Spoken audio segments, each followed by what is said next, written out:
Hello, and welcome to the latest instalment of the Allinea Performance Optimization webinar series. My name is Oliver Perks, and I will be your host for this session.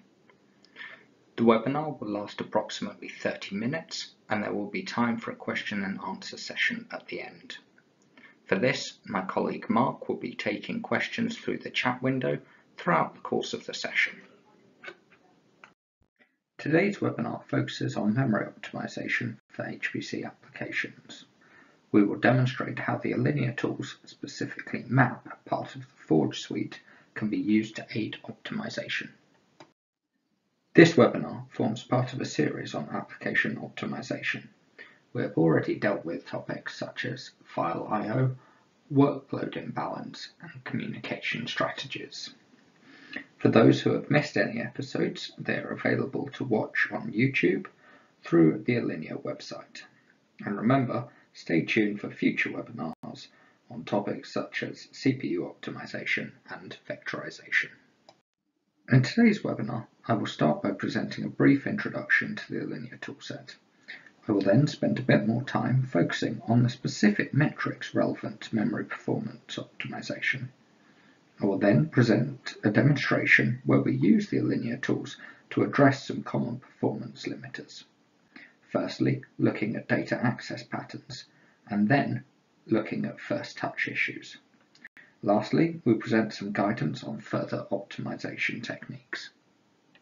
The Allinea tools are made up of two products, Allinea Forge Professional and Allinea Performance Reports. Allinea Forge Professional combines the DDT debugger with the MAP performance profiler in the same graphical user interface. As such, it provides deep application insight and is perfect for application developers and performance engineers. Allinea Performance Reports is a single-page summary on application performance. It contains many of the same metrics as MAP, but presented as an overview, perfect for system administrators or for documenting historical performance regressions. Today, we will be focusing on Allinea MAP to enable deep analysis of the code with the full range of metric data. MAP is designed to be very simple to use and can be driven by either the graphical user interface or the command line. The graphical user interface can be used to set all of the application and environment parameters, and even control job submission through a queuing system.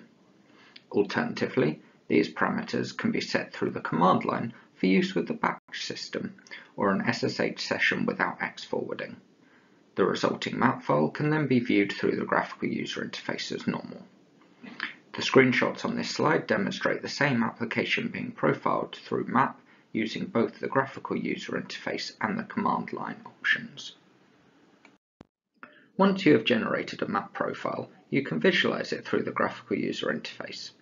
This slide shows one such profile for the Cloverleaf application. Here we can see the activity timeline at the top of the interface. This is showing the application overview. Firstly, the application activity, which is broken down into compute, file I/O, MPI, and overheads. Then a more detailed summary of floating point performance, and lastly, the memory consumption. Then we have the source code view, accompanied with a breakdown tab, showing how the time was spent on that particular line of code. Lastly, we have the function time tab, showing how the time is split between the different functions of the application.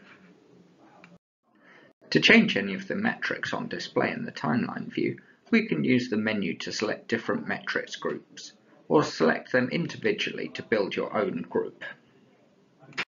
As we're talking about memory performance today, we're going to be focusing on those metrics associated with memory operations. Primarily, we are interested in how much time is spent in memory operations and why this might be.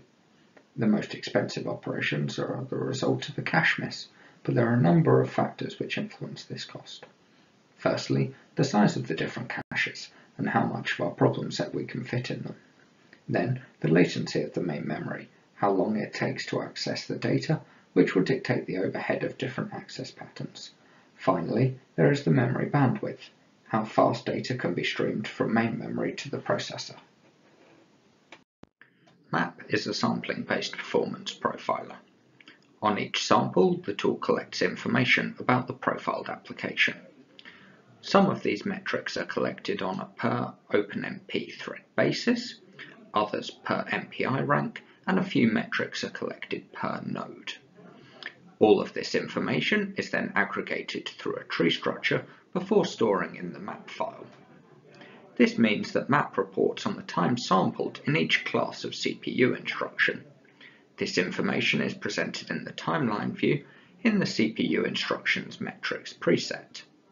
From this, we can see what percentage of the overall time is in CPU instructions and how much was spent on memory operations. We can also view this information per line of code, where we get a detailed breakdown of how the time was sampled. In this view, we differentiate between explicit and implicit memory instructions, where implicit instructions result from floating point instructions. As already discussed, cache performance is key to overall memory performance. As such, map obtains cache usage statistics through the PAPI library. This metric is not enabled by default, however it is installable by the user, and an install script is provided in the Forge install directory. This metric is then controlled by a configuration file specified by the Allinea PAPI config environment variable. This file lets you specify the specific PAPI presets you wish to record. For the sake of this webinar, we are only interested in the cache miss preset. This reports on cache miss rates for each level of the cache available, and we will make extensive use of this preset throughout this webinar. On this slide, we present an example of the PAPI configuration file, where the cache miss preset is selected. We also show an activity timeline for an application profiled with this preset enabled.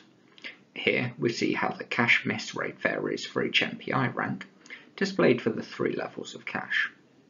From this we can also see the MPI communication, shown in blue in the application activity timeline, and the impact this has on the cache miss rates. At this point, it is worth noting that not all metrics are available on all architectures. For the AArch64 architecture, there is no breakdown of CPU instruction time available, nor are there stable PAPI metrics available for many platforms. For this reason, we report activity through the Linux Perf metrics pack. Whilst not as comprehensive as those metrics available on x86, we do still report on the L2 cache access and miss rates. The data from this metric pack can be seen in the screenshot on the right. In addition to the cache data, we also obtain information on instruction rates and stored cycles. Now that you have a basic understanding of the metrics available to you in MAP, we will walk through their use in optimizing a simple demonstration application. This application consists of a simple Poisson solver employing a successive over relaxation scheme with a red-black iteration pattern. To start with, this is a serial application solving a 2D problem. From a serial profile, shown on the right, we can see that 98% of the time is spent within the Poisson solve. This is broken down into 2 hot loops over the matrix, accounting for 58% and 40% respectively. We also observe that all of this time constitutes CPU operations, with minimal I/O costs and no communication. However, we also note that there is no apparent vectorization being achieved with this code. Our demonstrator application is currently serial. However, to make full use of the memory bandwidth available on a node, we must run across the majority of the cores. As such, we need to introduce some level of parallelism into the code. Given the serial profile of the application we've just analysed, and the lack of data dependencies within the main 2 loops, we were able to employ some very simple on-node parallelism through OpenMP directives. Our OpenMP is in the form of a parallel for directive around the array bounds iterator of the 2 loops. We are careful to manage our thread private variables and employ the use of an OpenMP reduction clause to correctly parallelize the sum operation within the second loop for the partial computation of the residual. However, we note that these parallel regions sit within the nested loops, and this may incur a performance overhead for any thread spawning which may occur. Further, we note that no other loops have been modified with the introduction of OpenMP regions, only these two key loops of interest. For reference, we will be running this code on an Intel Broadwell dual-socket quad-core node with a combined 20 MB of L3 cache. We also note that our code is compiled using the GCC compiler. With this basic on-node parallelism, we can now observe the scalability of the application. The chart on the right shows the application strong scaling, where the problem size is fixed and the core count is increased. We chart its runtime against the core count, compared against the ideal scalability. Obviously, this achieved performance is less than optimal, deviating significantly from the ideal. In total, we observe a parallel speedup of only 3.7 times, for an 8 times increase in cores. Further, we see a significant blip at 5 cores, where we transition onto the second socket of the node, after which the performance recovers slightly.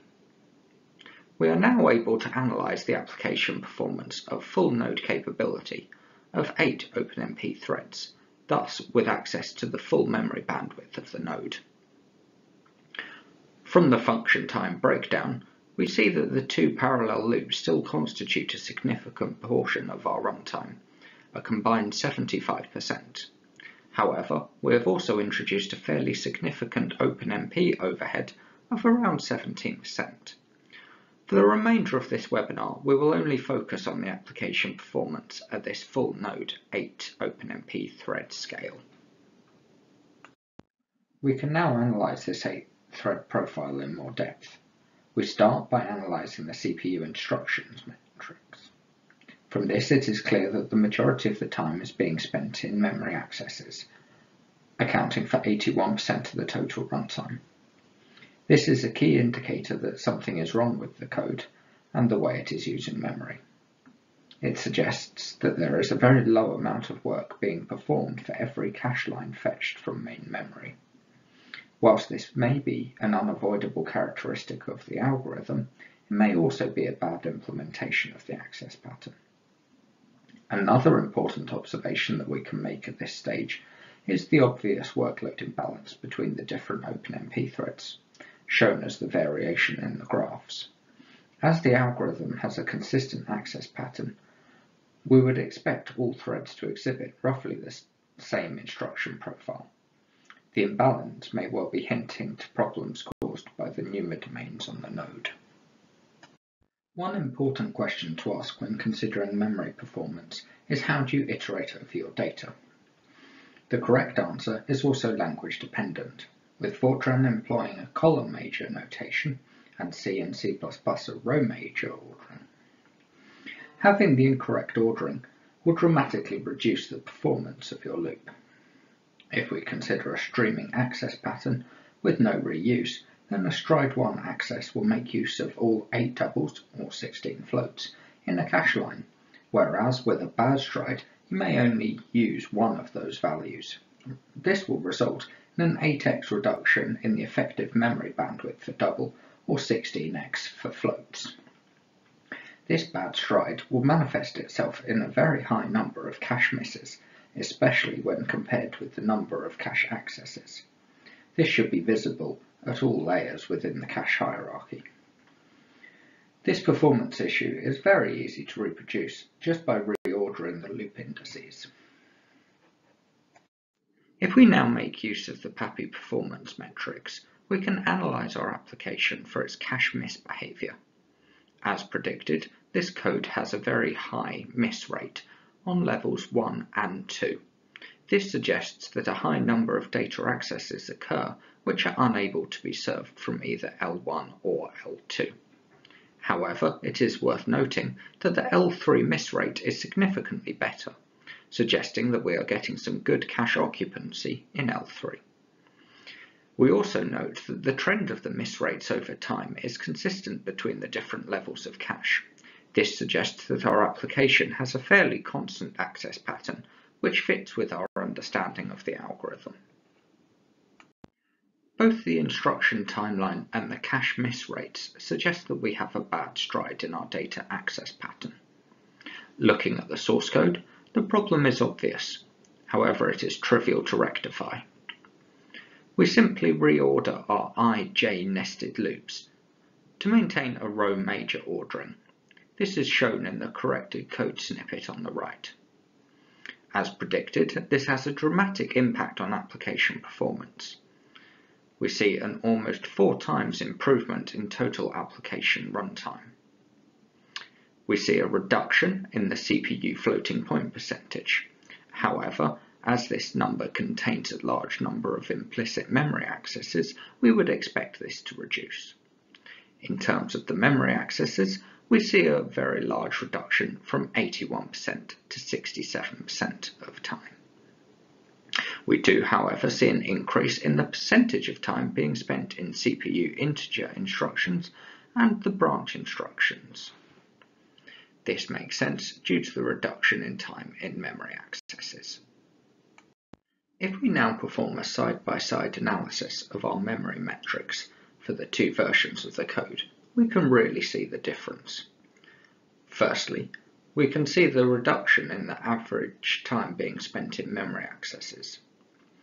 As this time spent in memory accesses is expressed as a percentage of total runtime, we can also calculate the absolute time spent in these memory operations, as we have seen a big reduction in the absolute runtime. For the original bad stride version of the code, this 81% amounts to 204 seconds being spent in memory accesses, whereas for the new code, this 67% equates to only 47 seconds. This is over a 4 times speed up, which, given the nature of the application, is what we would expect to see. If we now view our PAPI cache metrics, we can compare the miss rates between the 2 versions of the code. From this, we can see a very strong improvement in both L1 and L2 miss rates. However, the L3 rate appears to increase. This suggests that the L3 occupancy is now a limiting factor.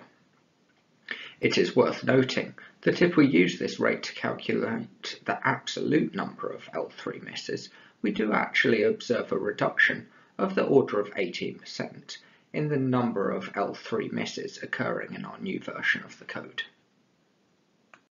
Now that we have resolved our access pattern issue, we can return to the earlier identified issue of load imbalance. From our memory access timeline, we can still see that there is an imbalance between the time spent in memory accesses for the different threads. If we compare the time spent in memory accesses on a single socket 4 OpenMP tasks versus the dual socket 8 OpenMP tasks, we can really see the difference. Not only are we spending significantly more time in memory accesses when running across the whole node, but we also see much more variation between the OpenMP tasks. In addition to this, we see a lot of OpenMP overhead being reported, in this case over 20%. This overhead is most likely the synchronization, which occurs at the end of the parallel region. Again, this is indicative of a workload imbalance, as the threads are finishing at different times. One obvious issue which can occur with OpenMP is that of first touch. This exposes the non-uniform memory access times on any NUMA system. In this case, we have a node with 2 NUMA domains, one for each socket. For best performance, the memory of the application should be shared across these 2 NUMA domains, so as the memory is as close to the requesting core as possible. When using OpenMP across multiple NUMA domains, we run into a first touch issue.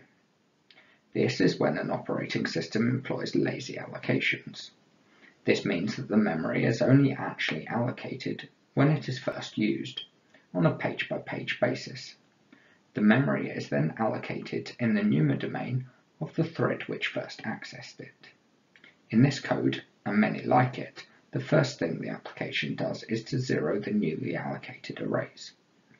However, because we have not added OpenMP to this initialization loop, it all takes place on the master thread. This means that all of the data will be placed in the NUMA domain associated with this main thread. Obviously, this is not desirable.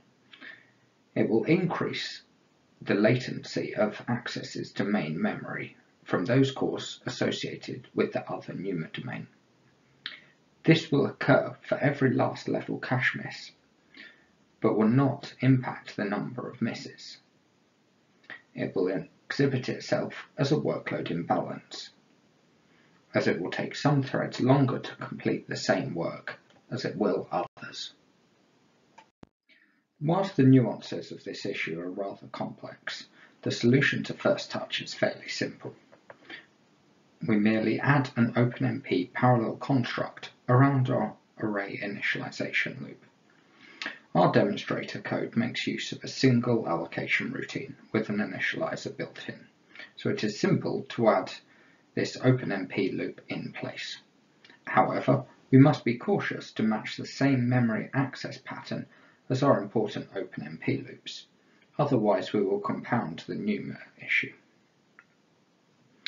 This is made slightly more complex for our application due to the use of halo cells.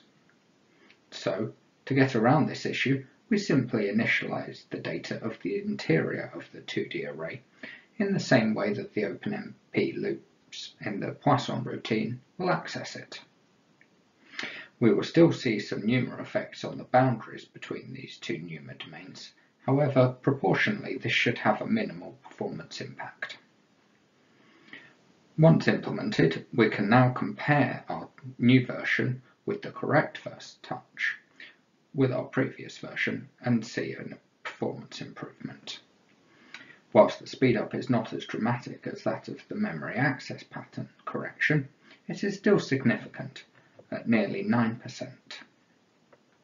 Again, we see a clear reduction in the time spent in memory accesses, but more importantly, we see the reduction in the OpenMP overheads. Now that we have performed our two different optimizations, we can perform a final evaluation of our application. Overall, we have seen a big reduction in the absolute application runtime by reducing the memory access overheads. This has amounted to a 4 times speedup over the original code. This is when comparing at full node 8 OpenMP threads. Furthermore, we have increased the scalability of the code, which was originally 3.7 times for an 8 times increase in core count, and we are now achieving a 4.8 times increase in performance. This makes the hardware usage more effective. However, there are a number of remaining issues with the code. From the profile, we can still see that a lot of time is being spent in our two main functions, meaning that there may be scope for further optimization. Looking at the memory accesses, we are still spending over 55% of our runtime waiting on memory accesses. This suggests that the code is still significantly memory bound and there may be further optimizations to be made. We also observe that the time spent in CPU branching is now rather high. This could suggest that we need to start looking within the logic of the OpenMP loops and ensuring that we are not encountering any branch misprediction. For this, we could make use of the PAPI branch prediction preset or the Linux perf metrics for AArch64. It is also worth noting that we are still not seeing any vectorization occurring, despite auto-vectorization being enabled within the compiler. We will now spend some time looking at further optimizations. Due to time and complexity, we will not go into these optimizations in too much detail. However, we merely aim to raise awareness of their use. The first such optimization is tiling, also known as cache blocking. The whole idea is to maximize cache reuse by solving spatially close cells which share read data together. In the case of the 5-point stencil within our demonstrator code, this means fetching neighbours cells can save time when computing other cells in the tile, thus improving the cache occupancy. Tiling can be fairly easy to implement, adding another 2 nested loops into the OpenMP loop, with the outer loops iterating over the tiles and the inner loops iterating over the cells within a tile. This is shown for our demonstration code in the snippet on the right. However, there are a number of complexities with tiling. Firstly, ensuring that the mesh size evenly decomposes with the tile size. This has to be achieved without adding too much extra logic around the decomposition. Secondly, picking a tile size. This is complex, as it must maximize cache reuse whilst trading off the extra overheads introduced by the additional loops. Lastly, you must remember to update your first touch initialization to match your new access pattern, otherwise you will encounter further NUMA issues.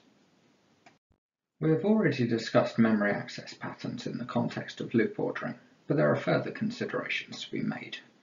When making use of more complex data structures, we must consider how the data is being stored. One such consideration is the use of an array of structures versus a structure of arrays. This choice will influence the effectiveness of the hardware to predict your access pattern and start prefetching the data from main memory. In the case of our demonstrator application, we have a number of arrays, one for each variable. Multiple of these arrays are used to solve each cell. As an alternative, we could devise a data structure with each of our cell variables in it. We would then have one single array of these structures. Thus, to solve each cell, we would need the structures of each of the surrounding cells in our 5-point stencil. This access pattern may be easier for the compiler to optimize for vectorization and for the hardware to prefetch the data. If effective, this should reduce the number of cache misses, as the data should have already been fetched. Vectorization has been mentioned a number of times during this webinar, and we have not yet concerned ourselves with ensuring it is taking place. Sadly, our code does not auto-vectorize. This is as a result of the conditionals within the loop bodies and the inability of the compiler to ensure that there are no access dependencies. Whilst vectorization is very important for CPU performance, it is also very useful for ensuring memory performance. This is because vector loads can be more efficient, and vectorization can ensure cache line alignment.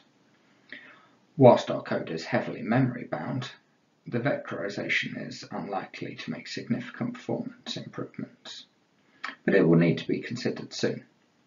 As such, we will cover the topic of vectorization in a future webinar.